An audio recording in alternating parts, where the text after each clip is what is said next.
যেহেতু প্রধান উপদেষ্টা বলেছেন একটা ঐতিহাসিক নির্বাচন হবে, স্মরণীয় নির্বাচন হবে, আমরা চাচ্ছি অবশ্যই দীর্ঘদিন যাবৎ মানুষ ভোট দিতে পারছে না, দেশে সুষ্ঠু নির্বাচন নাই, যাতে এই নির্বাচনটা বিতর্কিত না হয়, সুষ্ঠু নিরপেক্ষ নির্বাচন হয়। এবং সেই জন্যে যা করণীয়, যাতে নির্বাচন কমিশন এবং অন্তর্বর্তীকালীন সরকার সেই ব্যবস্থা নেয়। এর অর্থ এই না যে নির্বাচন হবে না, নির্বাচন তো হতেই হবে, নির্বাচন হতেই হবে, তবে যেন তেন নির্বাচন নয়, আগের মতো প্রহসনের নির্বাচন নয়, এবং একতরফা যাতে কোনো দলকে এখানে সুযোগ করে দেওয়া না হয়, এটা হলো আমাদের বক্তব্যের মিনিং। না, ফেব্রুয়ারির বিষয়টা আমরা যেটা এখানে আমাদের যে দলীয় বক্তব্য সেটা হলো আমরা কোনো সুনির্দিষ্ট ডেট আমরা বলি নাই, কিন্তু আমাদের কাছে যে বিষয়টা মনে হয়েছে যে এটা একটু ব্যতিক্রম হয়েছে, যে জুলাই সনদের জন্যে যে সময় রাজনৈতিক দলগুলো আলোচনায় আছে, জাতীয় ঐক্যমত্য কমিশনে আলোচনা চলছে, এটা চূড়ান্ত হওয়ার আগে প্রধান উপদেষ্টা তিনি নির্বাচনের একটা ডেট ঘোষণা করে দিলেন। এতে করে আমরা মনে করি যে এই জুলাই সনদের এই জাতীয় ঐক্যমত্যের বিষয়টাকে উনি অনেকটাই প্রশ্নবিদ্ধ করে ফেলেছেন।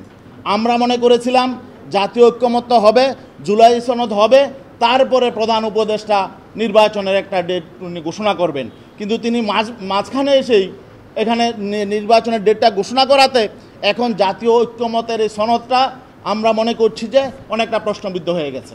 এখন এটার পরিণতি কি হবে এটা নিয়ে আমরা শঙ্কিত। অ্যান্টিব্যাকটেরিয়াল অ্যাডিটিভ যুক্ত সেরা ওয়াটার ট্যাঙ্ক বিশুদ্ধ পানিতে ব্যাকটেরিয়া জন্মাতে দেয় না। পিআর হলো গণদাবি, এটা শুধু ইসলামী আন্দোলন বাংলাদেশের দাবি না, পিআরটা হলো গণদাবি। পিআর নিয়ে আমরা এখন মানুষের কাছে যাব, আমরা সর্বাত্মকভাবে চেষ্টা করব যাতে আগামী নির্বাচনটা পিআরের ভিত্তিতে হয়। আমরা মূল যে নির্বাচন লোয়ার হাউস, আমরা লোয়ার হাউসেই পিআর চাই। আপার হাউসে কি হবে না হবে এটা পরের বিষয়, আগে হলো লোয়ার হাউসে পিআর হতে হবে। ইলেকশনে যাওয়া না যাওয়ার প্রশ্ন হলো পরিবেশের উপর নির্ভর করবে। এখানে আমাদের দাবি হলো, জনগণের দাবি হলো পিআর না হলে এখানে সুষ্ঠু নিরপেক্ষ নির্বাচন হওয়াটা কঠিন।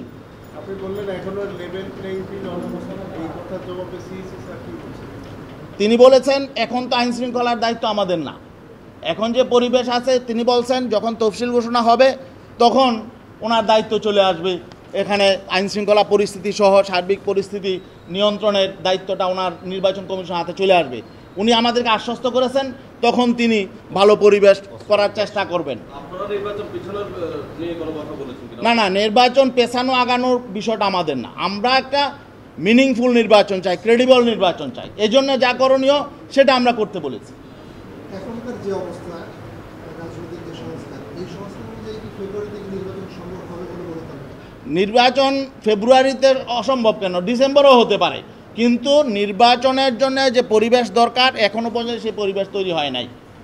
এবং আমরা যে বলছি পিআরের ভিত্তিতে নির্বাচন হলে, যে কোনো সময় নির্বাচন হলে আমাদের কোনো আপত্তি নেই।